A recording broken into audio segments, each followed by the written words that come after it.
শহীদ আশিস জব্বর স্মৃতি ফুটবল টুর্নামেন্টের চূড়ান্ত পর্যায়ের খেলা আজ অনুষ্ঠিত হলো লাল ময়দানে। এই চূড়ান্ত পর্যায়ের ফুটবল খেলায় ভারতী ভলিবল ক্লাব ৩-০ গোলে উখরা ফুটবল একাডেমিকে পরাজিত করে। আজ এই ফাইনাল খেলায় বিশেষ অতিথি হিসেবে উপস্থিত ছিলেন ভারতীয় দলের প্রাক্তন মহিলা ফুটবলার ও অর্জুন পুরস্কার প্রাপ্ত শান্তি আইজ মল্লিক, বানপুর দুর্গাপুর স্টিল প্ল্যান্টের ডাইরেক্টর ইনচার্জ বিপি সিং প্রমুখ। আজকের খেলা দেখার জন্য দর্শক ছিল চোখে পড়ার মতো। বিজয়ীদের হাতে ট্রফি তুলে দেওয়া হয়।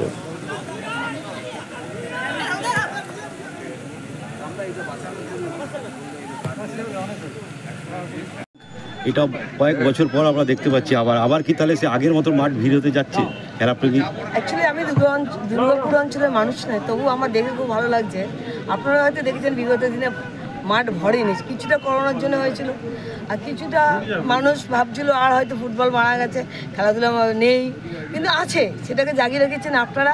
থাকবে আগামী দিনে আরও বেশি উৎসাহ পাবে। আপনারা যদি ছোটো ছোটো ছেলেমেয়েদের নিয়ে কোচিং শুরু করেন, কোচিং শুরু না করলে কিন্তু শুধু টিউশন পড়াশোনার কোচিং না, খেলাধুলার কোচিং করতে হবে। যে যেটা খেলাধুলা ভালোবাসে সেটার দিকে দিয়ে বিচার যদি করে দিতে পারেন, আমার মনে হয় কোনোদিন খেলাধুলা মরবে না।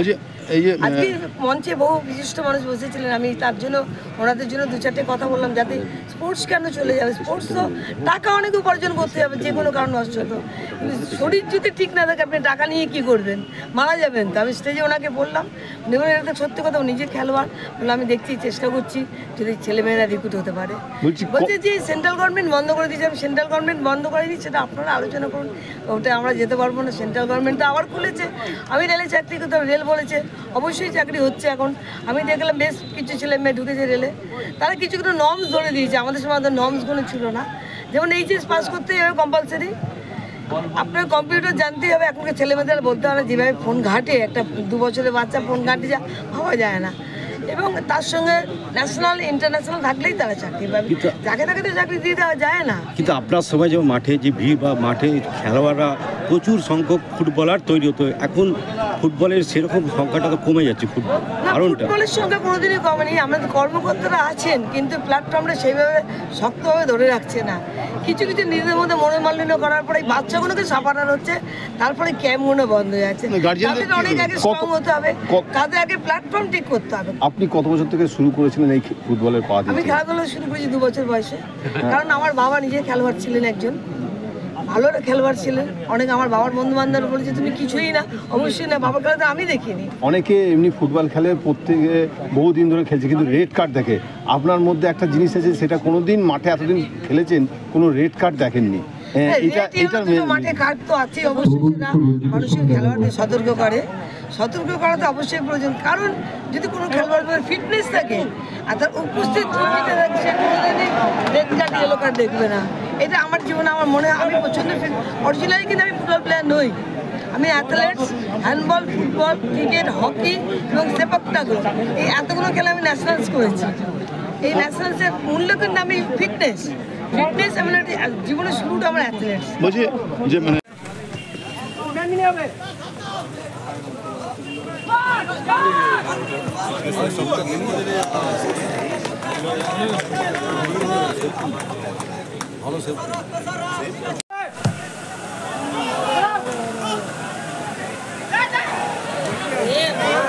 নিচে কোচিং ক্যাম্প চালায় সারা বছর ধরে। সমস্ত ক্লাবকে 2টো করে ফুটবল আমরা এখানে উপহার দিতে চেয়েছি, এই জন্য যে তাদেরকে উৎসাহিত করতে চেয়েছি যে তুমি ছোটদের নিয়ে লালন পালন করছো, ভালো করে করো, আমরা সহযোগিতায় ধরলাম সাথে আপনার খেলাকে প্রমোট করার জন্য। আপনার নাম? আমার নাম বিশ্বরূপ ব্যানার্জি, টুর্নামেন্ট কমিটির আমি চেয়ারম্যান। তার সম্বন্ধে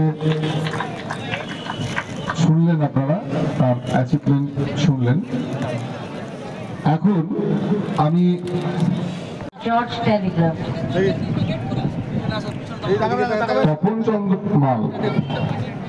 তপন চন্দ্র মালকে আমি মাঠে আসতে অনুরোধ করব, এবং সৈনিক এবং গণতান্ত্রিক আন্দোলনের সঙ্গে যিনি আছেন, বাচ্চাদের খেলার Shri Subrata Sinha popularly known as Rupoda, who represented the Indian football team in Asian Youth Football Tournament, where India played with Nepal and Singapore.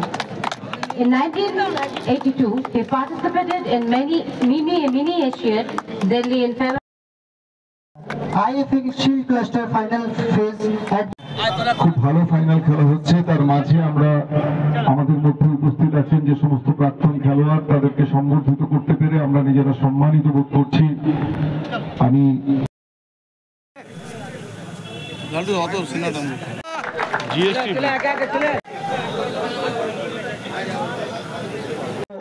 দুর্গাপুরের পথে হাঁটলে আমরা মনে হয় কমরেড আশিস জব্বরের রক্তে আমাদের পা ভিজে আসছে।